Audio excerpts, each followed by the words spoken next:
மாணவ செல்வங்களுக்கு காலை வணக்கங்கள் உரித்தாகட்டும்.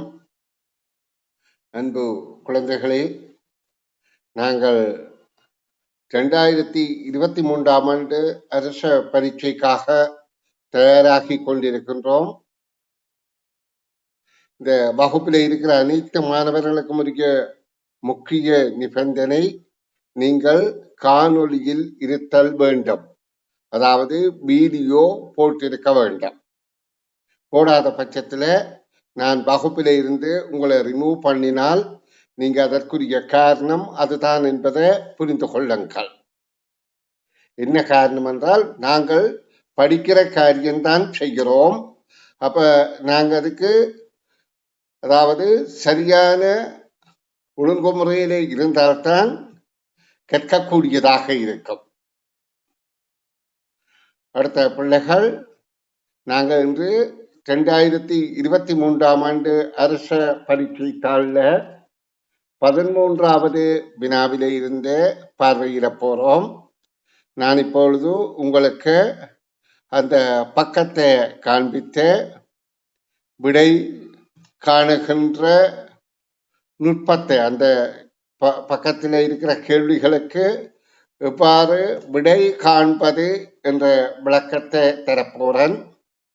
அப்ப நீங்க அதை மிக கவனமாக நான் சொல்லித் தருகின்ற போது விளங்கி கொண்டு புரிந்து கொள்ள வேண்டும் என நான் எதிர்பார்க்கின்றேன், உங்கள் திறமைகளை வளர்த்துக் கொள்வதற்கு. இது 2022ஆம் ஆண்டு பரீட்சைத்தாள். 2023 22ஆம் ஆண்டு பரீட்சைத்தாள்ல நாங்கள் 13வது வினாவிலிருந்து 12வது வினாவிலிருந்து பார்வையிடுவோம். கடந்த வகுப்புகள்ல இதற்கு முந்தைய வினாக்கள் பார்வையிட்டிருக்கின்றோம். சரி, நேரடியாக வினாவுக்குள்ள நுழைவோம். 12வது வினா, ஒரு சுவரில் தொங்கவிடப்பட்டுள்ள 5 பலகைகள் கீழே காட்டப்பட்டுள்ளன. அவை எல்லாவற்றையும் பயன்படுத்தி ஒரு மிகவும் சரியான வாக்கியத்தை பெறுவதற்கு குறைந்தபட்சம் எத்தனை பலகைகளின் அமைவை மாற்றுதல் வேண்டும்? இங்கு 5 பலகைகள் இருக்கின்றன. இந்த 5 பலகைகளையும் ஒழுங்கில இடம் மாற்றுவதன் மூலம் ஒரு ஒழுங்கான வாக்கியம் பெற முடியும். அப்படி பெறுவதற்கு இது ஒரு சுவரில் ஆணிகள் அறையப்பட்டு அந்த ஆணிகள்ல தொங்க விடப்பட்டிருக்கின்றது. இது ஒரு அதாவது கடதாசி அட்டையில எழுதப்பட்ட அல்ல பலகையில் எழுதப்பட்ட, இங்க பலகை என்று சொல்லப்படுகின்றது, பலகையில எழுதப்பட்ட ஒரு 5 துண்டங்கள். அதே இந்த மாதிரி உள்ளதை எப்படி ஒழுங்கமைத்தால் ஒரு கருத்துள்ள வாக்கியமாக, மிகவும் சரியான வாக்கியமாக அமையும் என்பதற்கு குறைந்தபட்சம் எத்தனையே மாற்ற வேண்டும் என்று கேட்கப்படுகின்றது.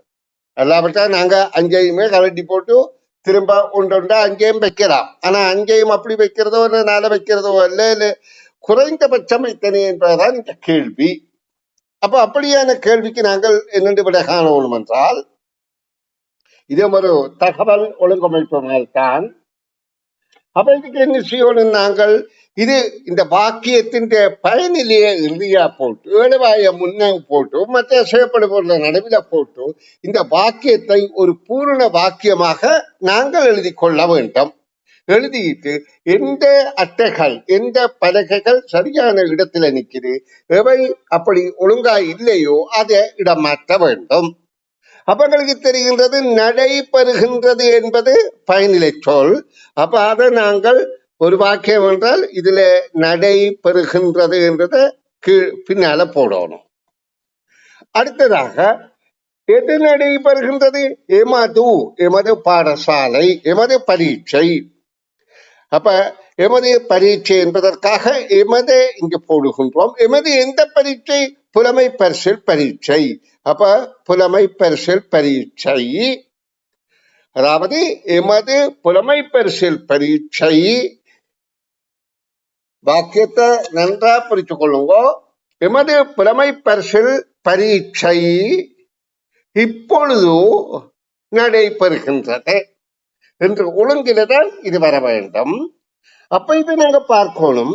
இப்ப இதுல எந்த சொற்கள் எழுதப்பட்ட அட்டைகள் சரியான இடத்துல இருக்கின்றால் இந்த புலமை பரிசில் என்றதும் இப்போது என்பதும் அதே சரியான இடத்துல இருக்குது.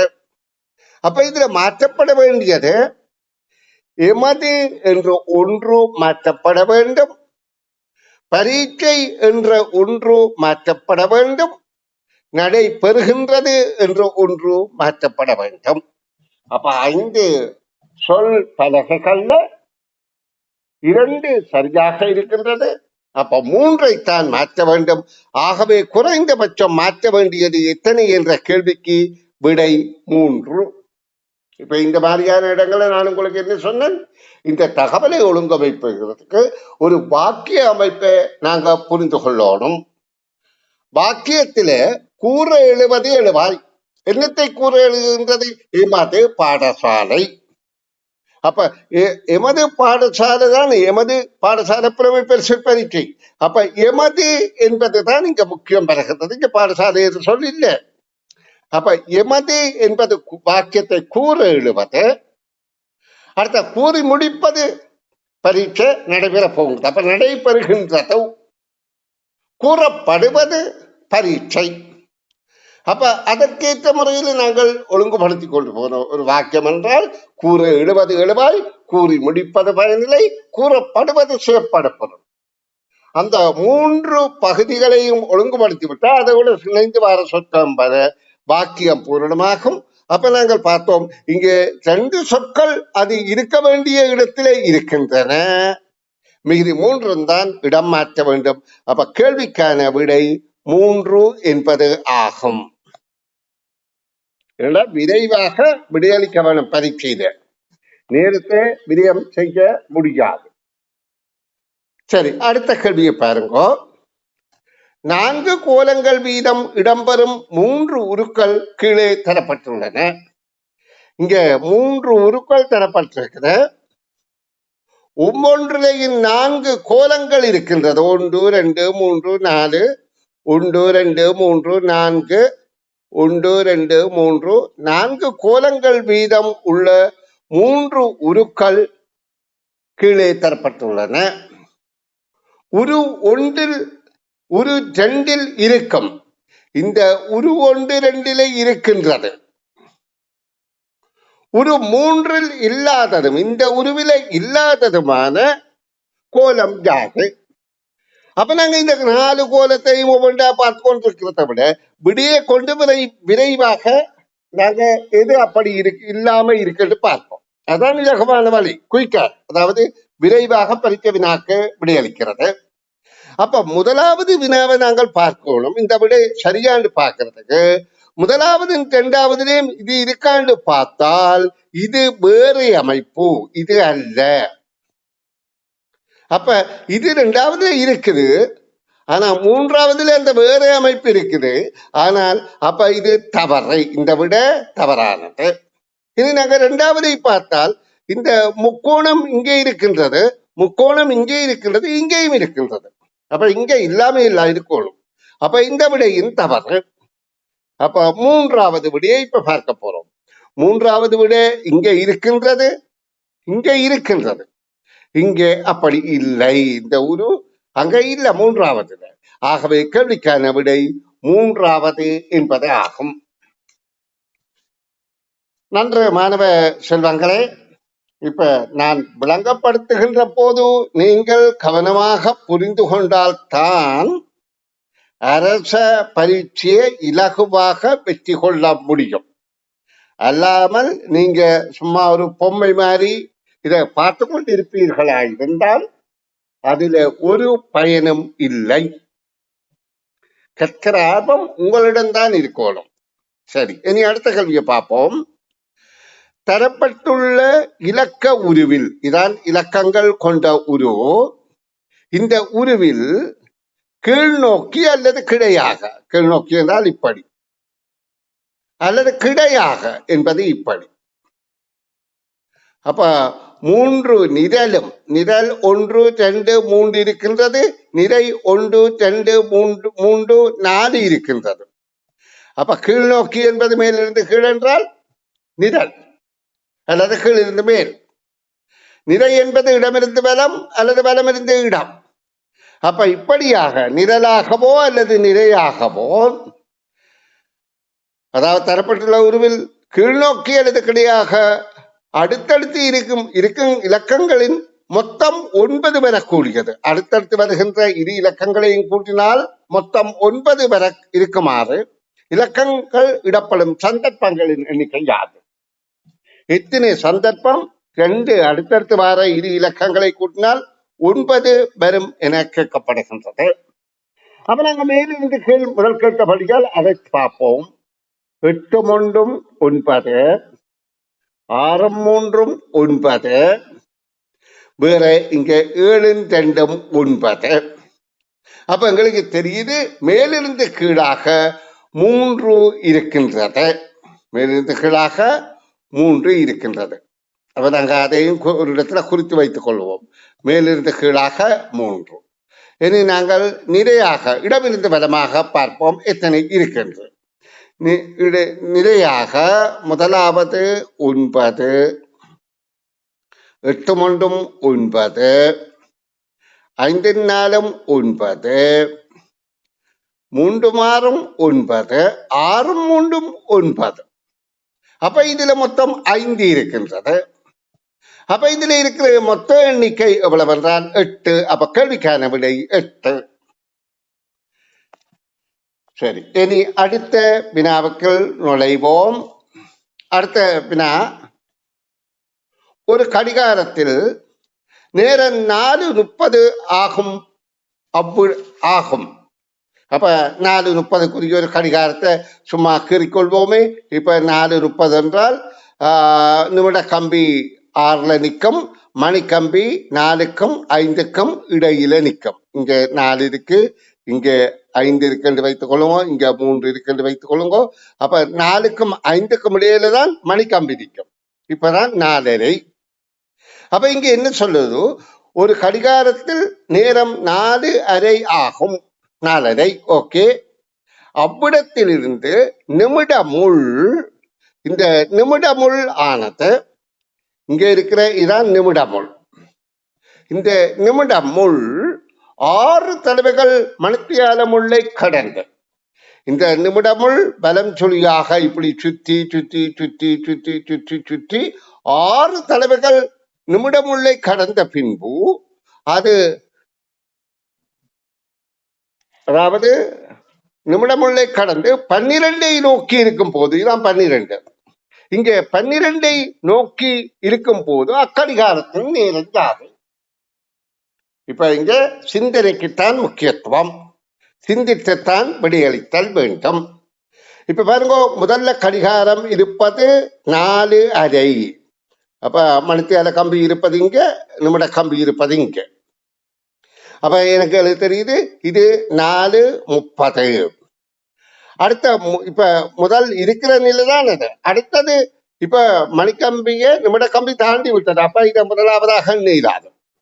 அடுத்த முதலாவதாக அடுத்தது எப்ப சந்திக்க போகுது என்றால் 5 மணியில, மணிக்கம்பி 5:35 நிற்கதான் முதல் தடவை அது தாண்ட போகுது. 5:35, 5:25, சாரி. ஏனென்றால் 5 நிற்க 5:30, 5க்கு அரைக்கு கிட்ட நிற்கும். அப்ப அதை நாங்க 5:25 கருத்துப்போம். அப்ப இரண்டாவது 6:30, 5 நிமிடம் கூடிக்கொண்டு போகுது. அடுத்தது மூன்றாவது 7:35, நான்காவது 8:40க்கு தாண்டுகின்றது. அதாவது நிமிட கம்பி மணிக்கம்பியை தாண்டுகின்ற நேரங்களை தான் இங்க குறித்து காட்டுறது. ஐந்தாவது 9:45. அடுத்ததாக, அதாவது நான் ஒழுங்கில எழுதி கொண்டிருக்கிறேன் பாருங்க, 6வது தடவை தாண்டும் போது 10:50 இருக்கும்.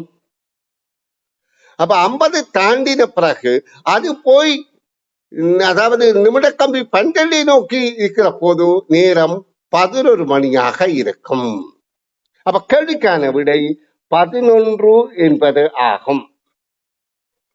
அப்ப அன்பு குழந்தைகள் புரிந்து கொண்டிருப்பீர்கள் என எதிர்பார்க்கிறேன். புரியாத பட்சத்தில் தாய் தகப்பன் பெற்றோர் தான் இதை கேட்டு அல்லது மூத்தவர்கள் அந்த பிள்ளைகளுக்கு ஊட்ட வேண்டும் என நான் எதிர்பார்க்கின்றேன். இனி நாங்கள் 16வது வினாவுக்கு நுழைவோம். ஒரு கைக்கடிகாரம் அதன் முகம் மேல் நோக்கி இருக்குமாறு, அதாவது இருக்குமாறு ஒரு மேசை மீது கிளியாக வைக்கப்பட்டுள்ளது. அப்ப இது ஒரு மேசை என்று வைத்துக் கொள்வோம். இந்த மேசைக்கு மேல ஒரு கைக்கடிகாரம், அதாவது கைக்கடிகாரம் இப்படியாக இருக்கின்றது என்று வைத்துக் கொள்வோம். நான் சும்மா கீர்றன், கவனிங்கோ. கைக்கடிகாரம் இந்த பெருசா இருக்காத மேசை இப்படி இருக்க, நான் கீர்றதை கவனித்துக் கொள்ளுங்கள். ஒரு கைக்கடிகாரம் அதன் முகம் மேல் நோக்கி இருக்குமாறு, இந்த முகம் மேலே தெரிய வேண்டும் இருக்குமாறு ஒரு மேசை மீது கிடையாக வைக்கப்பட்டுள்ளது. நேரம் 3 மணி ஆக இருக்கும் போது அதன் மணித்தியால முள் வடக்கு திசை நோக்கி காட்டுகின்றது. அப்ப நான் இந்த கடிகாரத்தை இப்ப இதுல காட்டுறேன். இந்த கடிகாரம் கைக்கடிகாரம், கையில கட்டுற கடிகாரம், இது நேரம் 3 மணியாக இருக்கும் போது அதனுடைய மணிக்கம்பி வடக்கு திசையில காட்டுகின்றதாம். அப்ப கவனிங்கோ. அப்ப வடக்கு திசை என்பது இது. அப்ப மணிக்கம்பி இப்படியாக இருக்கின்றது, நிமிடக்கம்பி இங்கே காட்டுகின்றது. அப்பதான் 3 மணி. ஏன்னா நாங்கள் பழஞ்சொலியாக வடக்கு, கிழக்கு, தெற்கு, மேற்கு எழுதப்பட வேண்டும் என்ற கற்றிருக்கிறோம். இதே மாதிரி கேள்வி 2024 மீள வந்தது. அது சுவர்ல இருப்பதாக கேட்கப்பட்டது. அப்ப இந்த கேள்விக்கு விடையளித்து அந்த 2024 பரீட்சை செய்கிற பிள்ளை பயிற்சி பெற்றிருந்தால் அதை இலகுவாக வெற்றிகரமாக எதிர்கொண்டு 2 புள்ளியை இலகுவாக பெற்றிருக்கும். சரி, கேள்விக்கு வருவோம். இப்ப 3 மணியாக இருக்கும் போது அந்த மணிமுள் 3ஆக இருக்கின்ற போது அதன் மணிமுள் மணித்தியால முள் வடக்கு நோக்கி இருந்தது. நேரம் அந்த கடிகாரத்தின் 3:45 இருக்கும் போது அக்கடிகாரத்தின் நிமிடமுள் நோக்கி இருக்கும் திசை யாது என்று கேட்கப்படுகின்றது. இப்ப 3:45 என்றால் இந்த 3:45 என்னும் போது மணிமுள் ஒரு 3/4 பாகம் நகர்ந்திருக்கும். இந்த நிமிடமுள் இப்ப நாங்க இங்க பார்க்கிறோம், இது 12 மேல, இது 3, இது 6, இது 9 காட்டுகின்றது. அப்ப இந்த நிமிடமுள் இங்கேதான் நோக்கி நிற்கும். அப்ப என்ன திசையில நோக்கி நிற்கிறது என்றால் தெற்கு என்பது கேள்விக்கான விடையாகும்.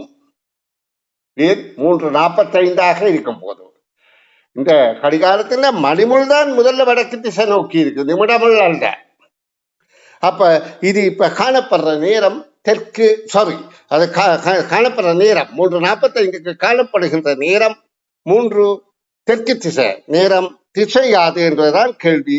அப்ப தெற்கு திசை என்பதுதான் கேள்விக்கான விடை விளக்கம். இனி நாங்கள் 17வது கேள்வியை பார்ப்போம். ஒரு மண்டபத்தில் ஆசனங்கள் 301 தொடக்கம் 500 வரைக்கும் இலக்கமிடப்பட்டுள்ளது. அதாவது தொடர்ச்சியான எண்கள், இயற்கை எண்கள் 301 500 வரைக்கும். அப்ப 200 கதிரைகள் இருக்கின்றது. அந்த ஆசனங்கள் இலக்கமிடப்பட்டுள்ளன. இவற்றில் 3, 5 ஆகிய இலக்கங்கள் அடுத்தடுத்து இடப்பட்டிருக்கும் எத்தனை ஆசனங்கள் உள்ளன? 3, 5 என்றால் 5, 3 அடுத்தடுத்து தான். 3, 5 என்பது இப்படி இருக்கின்றது, 5, 3 என்பதும் 3, 5 அடுத்தடுத்து இடப்பட்டுள்ளது. அப்படி எத்தனை ஆசனங்கள் இருக்கும் என்று கேட்கப்படுகின்றது.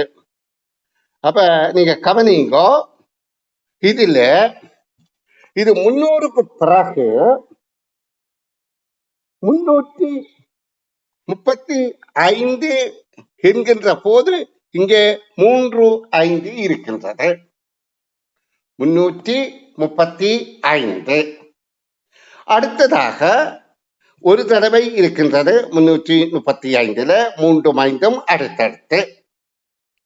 பிறகு 350ல இருந்து 3 5 359 வரைக்கும் இதுக்குள்ள 10 தடவை இருக்கின்றது.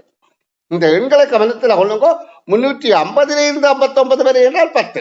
நீங்க கையை பிறலில் எண்ணி பார்த்தா தெரியும். 351ல இருந்துதான் 9 வரையில 9, 359 வரை, இதுல 10. அப்ப இந்த எண்கள் இப்ப நாங்க இதுல 1க்கள் 10க்கள் 100க்கள் இடத்துல மாறி மாறி இருப்பதாக கருதுறோம். அப்ப முதல்ல 335ல 1க்கள் 10க்களில 3 5 ஒரு தடவை வருது. 350ல இருந்து 359 வரையில 10க்கள் 100க்கள் என்கின்ற இடத்துல 10 தடவை வருகின்றது. இனி நாங்கள் அடுத்த எண்ணுக்கு போவோம். 400. 400 அதுல ஆக 435ல ஒரு காவரம், 453ல ஒரு காத்தான் வேற வராது. அதாவது ஏன் இந்த 400 100க்கள் எடுத்து அப்ப 2 தரம், அதாவது 1க்கள் 10க்கள் இடத்துலதான் 3 இல்லதா இந்த 3ஆக மாறி வருகின்றபடியால் இங்கே 2 தடவைகள், ஒன்று இது 2வது 2 தடவைகள் வருகின்றது. இங்கே 11 தடவைகள். 11ஐயும் 2ஐயும் கூட்டினால் 13 தடவைகள் என்பது கேள்விக்கான விடை ஆகும். தற்செயலாக இந்த கேள்விய இது உங்களுக்கு இப்ப 13 விளங்கிவிட்டது. தற்செயலாக இந்த கேள்வி 600 வரை என்று இருந்தால் இது பிறகு 500க்கு மேல வருது. அப்ப 600 வரையில இருக்குமா இருந்தால் இப்ப பாருங்க, 530ல இருந்து 539 வரைக்கும் 10 தடவை வரும். 10 தடவை மேலதிகமாக. பிறகு 553லையும் ஒரு கா வருகின்றது. அப்ப மேலதிகமாக 11 தடவை வந்திருக்கும். அப்ப அப்படி கேட்டிருந்தால் 13ஓட இன்னொரு 11 சேர்த்தா 24 இப்படியாக வந்திருக்கும். அது அல்ல எங்களுக்கு கேள்வி, எங்களுக்கு இதுதான். அப்ப 13 என்பது கேள்விக்கான விடையாக அமைகின்றது. இனி நான் உங்களுக்கு 18வது கேள்விக்கான விடை விளக்கம் தருகின்றேன். 18வது கேள்வியை கவனிப்போம். கடதாசி பட்டிகளை ஒட்டி தயாரித்த 5 சங்கிலி துண்டுகள் கீழே தரப்பட்டுள்ளது. இது கடதாசி பட்டியல ஒட்டி தயாரித்திருக்கிறார்கள். இதுல 5 சங்கிலி துண்டு தந்திருக்கணும். 1 2 3 4 5. இந்த 5ஐயும் இந்த எல்லாவற்றையும் ஒரு தனி சங்கிலியாக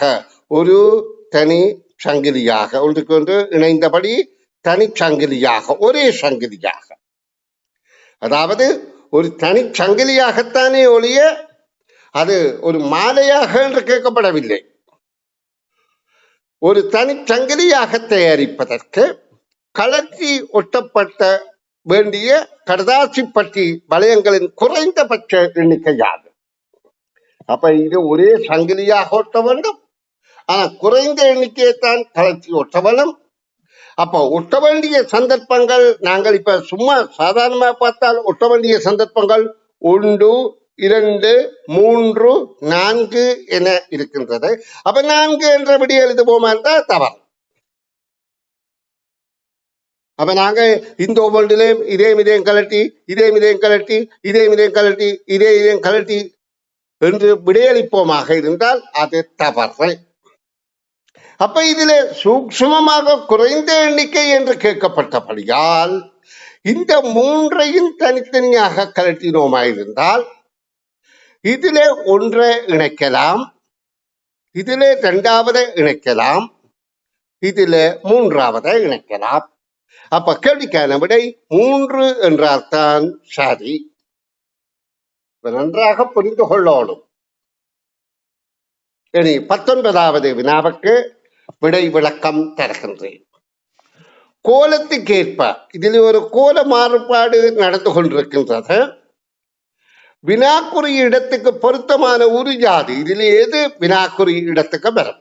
அப்ப இந்த கோல மாறுபாடுகள்ல என்ன மாறுபாடு நடக்குதுன்னு கண்டோமா இருந்தால் இதிலே அந்த மாறுபாடு போன்ற விடை இது என்றதை நாங்க இனங்காணக்கூடியதாக இருக்கும். இப்ப பாருங்க, இது ஒரு வட்டம். இந்த வட்டம் எல்லாவற்றிலையும் 1 2 3 4 5 6 7 8 9 பிரிக்கப்பட்டிருக்கு. அப்ப இந்த பாகங்கள் 9 பாகமாக பிரிக்கப்பட்டிருக்கு, சம பாகமாக. அதுக்குள்ள 2 தான் நிலத்தப்பட்டிருக்குது, மிச்சம் 7 நிலத்தப்படவில்லை. நிலத்தப்பட்ட உருக்களுக்கு தான் மாறுபாடு நடக்குது. இங்கே இருக்கிற கருப்பு அடுத்த நிலையில இங்கே வருகின்றது, இது இங்கே வருகின்றது. அப்ப எங்களுக்கு தெரியுது வலம் சுழியாக இப்படியாக மணிக்கூட்டு முல்லா செய்த திசையில வலம் சுழியாக ஒரு கட்டம் தாண்டுகின்றது, இடஞ்சுழியாக அதற்கு எதிர் திசையில ஒரு கட்டம் தாண்டுகிறது. வலது பக்கம் இருப்பது இடஞ்சுழியாக சுற்றுகின்றது. அதாவது மணிக்கூட்டு முள் அசைற திசையில இடது பக்கம் இருப்பது வலம் சுழியாக சுற்றுகின்றது. அதன்படி நாங்கள் முதலாவது இந்த மாறுபாடை பார்த்தபடியால் அடுத்து என்ன நடக்கின்றது? இது இங்கே போகின்றது, இதுவும் இங்கே போகின்றது. அடுத்ததிலே இது இங்கே போகின்றது, இது இங்கே போகின்றது. அப்ப அதே போலேதான் இருக்குது. அடுத்ததிலே இது இங்கே வரும், இது இங்கே வரும். அப்ப இந்த படம் சரி என்றால் முதலாவது விடைதான் பொருத்தமானதாக இருக்கும். இனி நாங்கள் 20வது கேள்விக்கு விடை காணும் விளக்கம், இந்த பக்கத்தின் 20வது வினாவுக்கு விடை காண் விளக்கத்தில் நுழைய போகின்றோம். இந்த 20வது வினா ஓருருவின் 4 துண்டுகள் கீழே தரப்பட்டுள்ளது. அதாவது இது அவற்றை ஒரு சதுரமாக கிடைக்குமாறு, அவற்றை ஒரு சதுரமாக கிடைக்குமாறு சரியாக இணைக்கும் போது கிடைக்கும் உருவில் உள்ள இலக்கம் யாது? இந்த 4 துண்டங்களையும் சரியாக இணைத்தால் அதுக்குள்ள ஒரு இலக்கம் உருவாகும். அந்த இலக்கம் என்னென்றுதான் கேட்கப்படுகின்றது. இப்ப நாங்க இதுல பார்க்கின்ற போது இது அடிப்பாகம், இணையிற பாகம் சதுரமாக இருக்கின்றது. அப்ப இது இதோட தான் இணைய வேண்டும். இது முக்கோணமாக இருக்கின்றது, இது இதோட தான் இணைய வேண்டும். அப்ப நாங்க இது 4ஐயும் இப்படியாக கற்பனை பண்ணிக்கொள்வோம். இதுல இணையிற பாகங்களை பார்ப்போம். இந்த சதுரத்திற்கு கீழே கோடு உள்ளது, இதுல இணைகிற போது இது இப்படியாக வருகின்றது. கீழே உள்ளது சதுரத்தின் இப்படியாக இருக்கின்றது, இங்கே கோடு இருக்கின்றது. அப்ப இணைகிற போது இது இங்கே இணையுமா இங்கே இணையுமா என்றால் இங்கே தான் இணையும். கவனித்துக் கொள்ளுங்க. அப்ப அடுத்த பகுதி இப்படியாக இருக்கும். இந்த துண்டின் இந்த பகுதி இது அல்ல, நல்லா கவனித்துக் கொள்ளுங்க. அப்ப இந்த சதுரன் தண்டும் இணைகிற போது இப்படியாக இருக்கின்றது. அடுத்த முக்கோணத்தின் மேல்பாகமாக இதான் தரும், அது வேறொரு நிறத்தில காட்டுறேன். அந்த முக்கோணத்தின் மேல்பாகம் இதுவாக இருக்கும். மேல்பாகம் அதாவது இது மேலே அப்படி இருக்கும். அடுத்த கீழ்ப்பாகம் இதுவாக இருக்கின்றது. அப்ப கீழ்ப்பாகம் இதுவாக இருக்கும். அப்ப உருவாகின எண் என்ன? 3. கேள்விக்கான விடை விளக்கம் தெளிவாக புரிந்திருக்கும் என எதிர்பார்க்கின்றேன். அப்படி புரியாத பட்சத்தில் அன்பு பெற்றோர்களே, நீங்கள் தான் உங்கள் பிள்ளைகளை திறம்பட உருவாக்க வேண்டும். அப்ப நீங்கள் தான் அவர்களுக்கு கற்பித்து அவர்களை நல்வழிப்படுத்தி உங்கள் பிள்ளைகளின் பெறுபேறுகளை உயர்த்துறதுக்கு நீங்க ஒத்துழைக்க வேணும் என நான் எதிர்பார்க்கிறேன். ஏனென்றால் அதிகால வேளையில் எழுந்து இந்த முயற்சியில நீங்களும் என்னோட சேர்ந்து ஈடுபடுகிறீர்கள். அப்ப பிள்ளைகளும் முயற்சி உள்ளவர்களாக இருக்கிறார்கள். மிகவும் வாழ்த்தத்தக்கது, பாராட்டத்தக்கது. ஏனென்றால் எத்தனையோ பிள்ளைகள் இந்த பரீட்சை செய்கிறார்கள். ஆனா இதுல இப்ப இருக்கிறது 24 பிள்ளைதான். அப்ப அந்த பிள்ளைகள் ஒரு வித்தியாசமான முயற்சி உள்ள ஆர்வம் உள்ள பிள்ளைகள் என்பது எங்களுக்கு புரிந்திருக்க வேண்டும். அப்ப அவர்களின் சிறந்த பெறுபேருக்கு நீங்களும் நானும் தொடர்ச்சியாக முயற்சி செய்வோம் என்று கூறிக்கொண்டு